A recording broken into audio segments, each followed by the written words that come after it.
nous ne vivons pas dans un ordre cohérent. Là, je parle de la France. La France, bon, c'est les plus grandes valeurs. On a tout construit sur l'égalité, comme je vous disais tout à l'heure, mais c'est l'universel, c'est le droit pour chacun de devenir citoyen, à la base. C'est un peu la citoyenneté, d'ailleurs, qui définit la nationalité en France. Elle se pense comme une nation politique. Au moment fort de la Révolution, c'est bien ce qui s'est dit, et toujours on regarde vers ça, vers ce modèle-là. La citoyenneté est très importante, et voilà, même si on sait que le droit à la nationalité, c'est pas tout à fait ça, mais en fait, la France se pense comme une nation ouverte à l'autre, une nation généreuse, universelle. Mais elle fonctionne comme une nation fermée, qui a peur de l'autre, parce que l'autre, il est là. Nous, les anciens, hein, puis les nouveaux, les musulmans. Et la France, elle est terrorisée. Il y a une enquête, il y a une enquête tous les ans d'ailleurs sur les mots phares, les mots clés des Français. C'est ressorti, c'est Le Monde qui pilote ça. C'est assez effrayant parce qu'on voit bien qu'on vit dans une société de peur. Les gens ont peur. Peur, rejet, voilà, ce sont les mots qui arrivent et de plus en plus. Donc c'est quand même inquiétant. Donc c'est le contraire. C'est exactement le contraire de cette nation qui se pense quand même sur le mode de l'ouverture et qui devrait avoir suffisamment confiance en elle pour accueillir les autres. Mais non, la nation est effectivement terrorisée.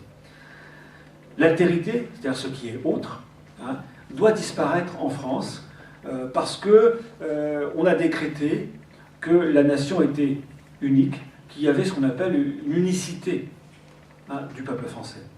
L'unicité, c'est un principe qui a été dégagé par le Conseil constitutionnel dans les années 1990, ce n'est pas si vieux que cela, parce que le Conseil constitutionnel a suivi une argumentation de certains juristes qui consiste à dire que, attention,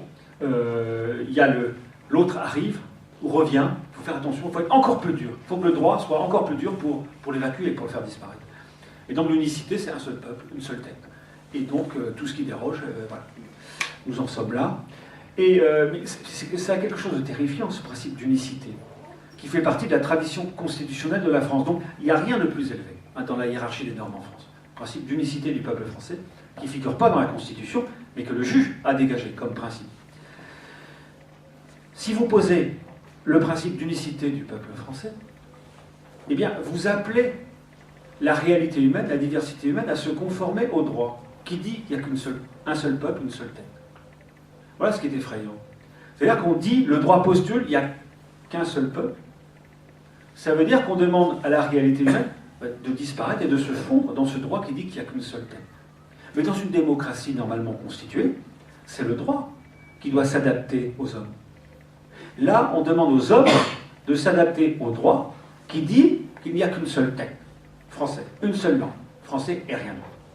Évidemment, on est dans une forme de totalitarisme parfait. On n'est pas dans l'unité. Là, on est dans la totalité. Aurait dit quelqu'un comme Camus. C'est une totalité, ça. Donc, c'est une forme, oui, de totalitarisme.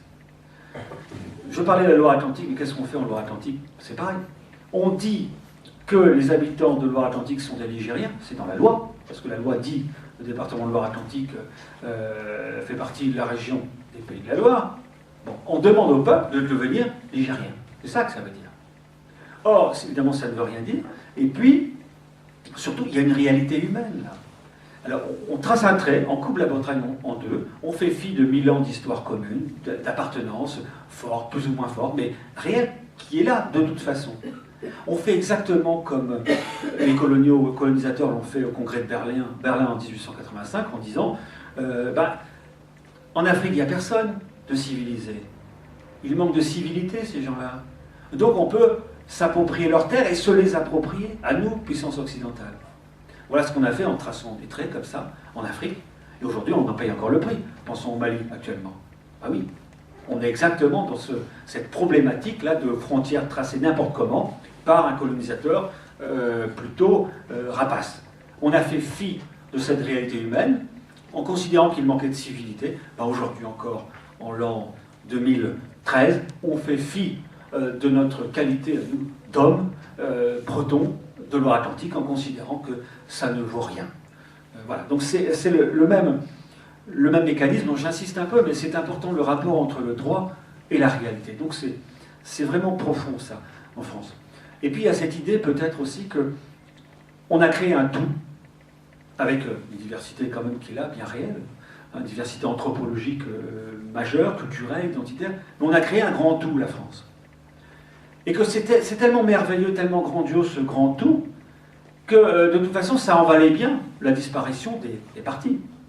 Et les partis d'ailleurs sont tellement contents de faire partie du tout, c'est tellement grandiose cette construction nationale-là, que de toute façon, les parties du tout, elles disparaissent dans le tout, et qu'importe, après tout. Ça peut paraître idiot, mais c'est une idée qui est toujours partagée par bon nombre de nos concitoyens, y compris en Bretagne, y compris autour de nous, partout. La construction France est tellement grandiose que ça vaut bien ce petit déficit d'humanité, après tout, la secondarisation de nos cultures. Donc, bon, c'est tous ces mécanismes psychologiques là aussi qu'il faut prendre en compte. Et puis, si on veut évoluer, il faut s'attacher aussi évidemment à bien penser tout cela. Le jacobinisme, ce système d'unicité, c'est aussi des ressorts psychologiques. Les ressorts psychologiques du jacobinisme, c'est le principe du bouc émissaire ou de la faction. Faction, bouc émissaire, communautarisme, tout ça c'est le même ressort. Communautarisme, aujourd'hui, on sait comment ça marche. Ça nous ramène à la Révolution française. Qu'est-ce qui s'est passé à la Révolution française? Il y avait une transcendance divine.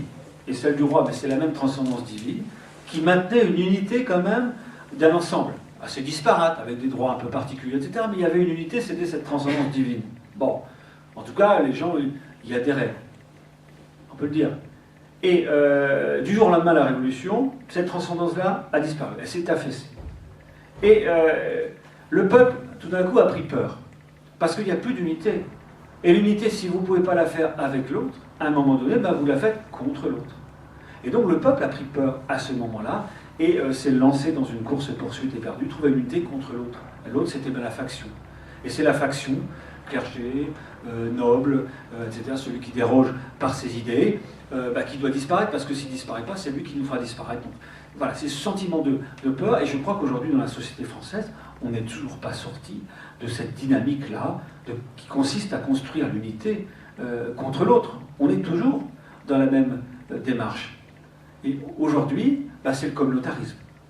Communautarisme, vous prononcez le mot, vous délégitimez automatiquement celui qui le porte. Voilà. Et ça marche très bien. L'unité de la France aujourd'hui, c'est le communautarisme. Il n'y a que ça, la peur de l'autre, celui qui déroge.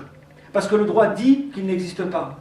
Ou le droit dit qu'il n'a pas le droit d'être dans l'espace public. Mais il est dans l'espace public, il est là quand même. Donc il fait peur, parce qu'il n'est pas légitimé. Et le communautarisme s'est adapté en France, mais dans les années 80, avec une grande facilité, 80-90, ça vient plutôt des États-Unis. Mais dans un contexte où là-bas les communautés sont fortes. Elles sont regroupées. Donc là, l'accusation, elle peut avoir du sens, mais en France, elle ne veut rien dire. Vous croyez qu'il y a un communautarisme breton, il y a un gourou breton qui va décider, au contraire. Il y a des gens qui sont éclatés, on est désunis comme toujours, et on est des citoyens simplement qui souhaitent la reconnaissance de leurs droits fondamentaux. Mais il n'y a pas de communautarisme breton, ça ne veut rien dire. Et pourtant, ça s'est adapté en France de manière remarquable. Et ça marche. Communautarisme, vous mettez dans le même sac l'excision, mariage forcé des femmes, et puis le droit à l'enseignement de sa langue. Voilà. On a un droit fondamental, le droit consistant à pouvoir transmettre sa langue à ses enfants, à pouvoir parler aussi breton dans l'espace public. Tout ça s'est mis sur le même rang que excision, polygamie, enfin tout ce qu'il y a de pire. Et les gens tombent dans le panneau. Il n'y a pas de difficulté. Voilà, ça c'est le ressort psychologique du jacobinisme, et c'est quelque chose, évidemment, de tout à fait terrifiant. On a peur de toutes les factions, et il y a aussi un indicateur qui est intéressant. On a la législation anti-secte la plus sophistiquée, la plus forte. Ça nous ramène aussi historiquement à quelque chose de significatif. Hein, la secte, la peur toujours de la faction, et donc la France a dû reculer un petit peu sur sa législation anti-secte parce qu'elle contretenait quand même un droit fondamentaux, et puis les Américains avaient fait pression. Mais quand même, c'est exactement la même chose. Donc on se tourne contre l'autre, parce que c'est peut-être la seule manière de trouver de l'unité, et on voudrait aussi que l'autre se retourne contre lui-même. Et ça, c'est autrement plus pernicieux, parce que c'est redoutable. Ça veut dire que tout le système public, l'éducation nationale, vise a comme objectif, et le fait, à retourner les gens contre eux-mêmes. C'est-à-dire qu'on délivre une éducation où on apprend à se méfier de soi, de son identité bretonne. Ah oui, à l'école on n'apprend pas l'histoire, on apprend à se méfier de soi, risque de repli identitaire, attention. Voilà. C'est quelque chose de totalement schizophrénique, cette histoire-là. Comment peut-on recevoir une éducation basée sur la méfiance à l'égard de soi? Comment se construire dans un contexte pareil? Et les gens ont tellement peur qu'on en vient des gestes ou des idées parfois totalement irréfléchies. Je pense au rapport de Gérard Slama, Alain Gérard Slama, c'est son prénom je crois. C'est un philosophe qui habite à Paris, parisien, dans l'âme aussi, et qui a co-rédigé ou rédigé un rapport pour le Conseil économique et social, une chambre du Conseil économique et social, il y a 3-4 ans peut-être, pour suggérer fortement que l'on enseigne la méfiance des communautarismes dès la maternelle. Mais ça va loin. On en est là. On a tellement peur de l'autre, et on veut tellement que les autres se méfient d'eux-mêmes qu'on va jusque-là. Ça, c'est typiquement symptomatique d'une faible unité, en tout cas de l'unité française contre l'autre telle qu'elle fonctionne aujourd'hui. C'est complètement stupide, une stupidité effroyable. Mais ils en sont là. Bon, encore peut-être, je pense aussi au discours de Fillon qui s'adresse cette fois-ci à des responsables politiques. Mais le discours est clair. Des responsables politiques de l'UMP dans le Morbihan, donc des Bretons. Et l'UMP, M. Fillon leur dit « Ah, écoutez, bon, la langue, tout ça, c'est terminé, langue bretonne, c'est du communautarisme, tout ça. Et puis, pour la langue bretonne, ok, elle va disparaître, mais la langue française est tellement belle, elle mérite tellement... Après tout, si la langue bretonne disparaît, c'est pas bien grave. » Voilà le discours qui tient M. Fillon à des élus bretons. Et il n'y a pas un seul qui a réagi pour dire « Attendez, M. Fillon, vous ne pouvez pas tenir ce propos-là.